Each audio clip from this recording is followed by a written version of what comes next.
அதே காத்து வாசம் வேற, அதே மண்ணு வண்ணம் வேற, அதே மக்க வாழ்க்கை வேற, ஒண்ணு மட்டும் மாறவில்லை.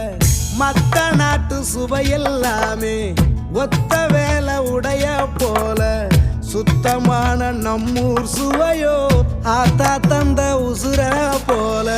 மூட்டி பாசம் கொட்டி சமைச்சது திண்டுக்கல் தலப்பா கட்டி, நெய்யூத்தி நேசம் கொட்டி இழுக்குது திண்டுக்கல் தலப்பா கட்டி.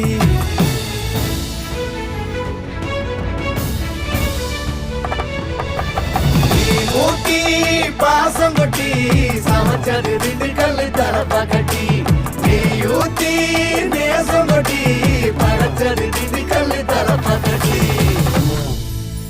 படைச்சது திண்டுக்கல் தலப்பா கட்டி.